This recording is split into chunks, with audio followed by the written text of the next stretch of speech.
Je suis entre Morzine et Châtel sur la station des Portes du Soleil, la station de trail des Portes du Soleil. Et je teste aussi les Hoka Speedgoat 2, un nouveau modèle tant attendu. Ils ont quasiment tout refait sur la chaussure. Et je suis avec Greg Runner. Alors Greg,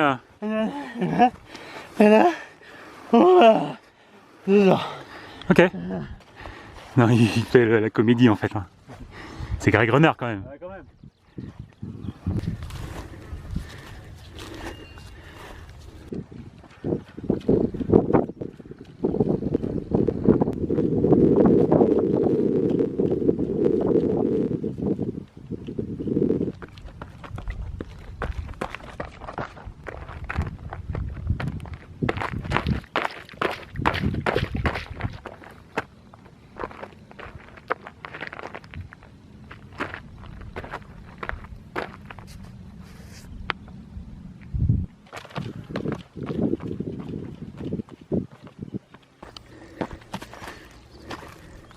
Je fais une deuxième séance de test des Hoka Speedgoat 2. Aujourd'hui ça sera 30 bornes, donc vraiment l'occasion de tester un peu la fatigue aussi des pieds à l'intérieur. La chaussure a évolué.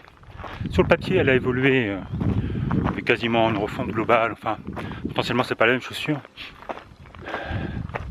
J'ai fait quelques photos, vous verrez sur le blog, afin de comparer les deux modèles côte à côte. La grosse évolution, moi ce que j'aime sur cette nouvelle version, c'est le chausson qui est meilleur. Sur le dessus du pied, sur le coup de pied, c'est plus ferme, ça fonctionne mieux. Les pédales aussi un petit peu plus larges,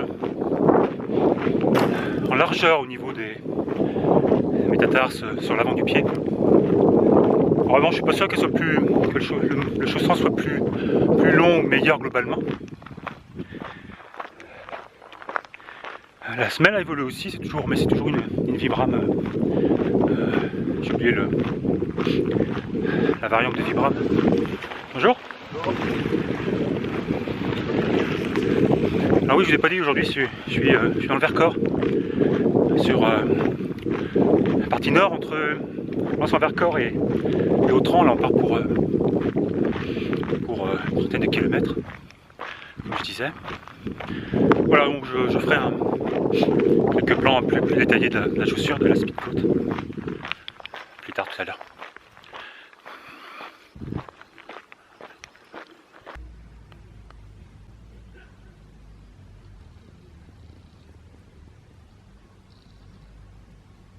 Voilà donc quelques plans un peu rapprochés des Hoka Speedgoat 2.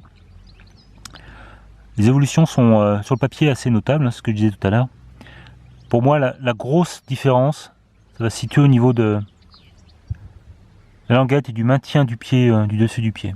En fait, sur la première version, ça manquait vraiment de maintien au niveau de la languette. Et là, je pense qu'ils ont juste tout simplement repris un peu ce qui se fait sur toutes les chaussures. Et du coup, en fait, ça se ressent dans la chaussure. Il n'y a pas cette sensation de flou au niveau du laçage et sur l'avant du pied qui a tendance à bouger et à pas vriller, mais presque dans la chaussure, quoi. Enfin, voilà, j'exagère un peu, mais c'était moi ce que je reprochais à la première version. L'avant du pied aussi, un peu plus d'espace en largeur au niveau à la base des orteils. Je trouve pas que la chaussure soit chose plus large. C'est une taille normale. Voilà, chez Hoka, c'est cette taille normale. Mais en revanche, moi je trouvais que ça avait tendance un peu à serrer, et en particulier à la base du pouce où moi j'avais des frottements. Ici, je ne retrouve pas ça sur les Speedgoat 2. Globalement, un chausson toujours assez près du pied, mais un peu plus large sur l'avant. Pour le reste, on retrouve l'amorti Hoka, toujours étonnamment en fait chez Hoka, une bonne dynamique. Je crois que c'est dû au fameux rocking, enfin à la forme de la semelle sur l'avant. Vous retrouvez aussi, comme sur la Speedgoat première version, la technologie. Vous retrouvez aussi la technologie Vibram Mega Grip c'est vraiment efficace, hein, ça accroche. La semelle aussi, sur la première version il y avait aussi une sorte de creux ici qui a été réduit. Moi je trouve que c'est aussi bien parce que parfois bon voilà, tu tapais sur un caillou et même si c'était creusé, il faut se retrouver avec une petite pointe dans le talon. Le mesh, l'ensemble du mesh, enfin l'architecture, le design et l'ensemble voilà, du rendu visuel est très différent sur la première version. Je ne sais pas ce que ça va donner au niveau de la longévité de la chaussure. Comme toujours chez Hoka, ça c'est vraiment le problème que j'ai avec ces chaussures. Ça s'use trop vite et typiquement ici à cet endroit, ça se déchire. Alors là ils ont rajouté des renforts, mais ça finit toujours par se déchirer. Moi je mets de la néoprène pour essayer de consolider les chaussures, les Hoka, un petit peu aussi parfois d'autres modèles, d'autres marques. Mais voilà, ça finit par se déchirer, c'est pénible parce que ben voilà, là, moi les chaussures, j'ai juste pas trop au niveau du crampon sous la semelle. Mais ici, là, et puis ici, un petit peu moins sur l'extérieur du pied, bah ça s'use, ça se déchire et voilà quoi. Bah, la chaussure, voilà, c'est des prix conséquents et c'est toujours le même problème avec que moi je constate sur ces Hoka.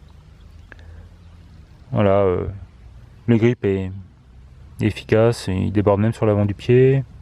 Pare-choc satisfaisant. Voilà, voilà, c'est une belle chaussure, moi j'aime bien toujours. Disons que je suis un peu moins utilisateur de Hoka, puisque bon, à force de tester les chaussures, on en découvre d'autres, et puis le pied évolue, et puis il faut changer, c'est intéressant. Mais moi je considère que les Speedgoat ça reste une bonne chaussure, et puis même encore meilleure que la première version. On ne retrouve pas tout à fait les qualités mythiques de la Rapa Nui. Je sais pas pourquoi le chef de produit ne ressort pas les mêmes chaussures d'une année sur l'autre. Peut-être qu'ils le font, peut-être que nous on se fait des idées, qu'on se trompe complètement, que finalement les chaussures sont toujours les mêmes d'un modèle à l'autre. Mais voilà quoi. Le soleil se couche et bien je vous dis à une autre fois, je suis dans le Vercors et demain une troisième série de 30 km. Ciao.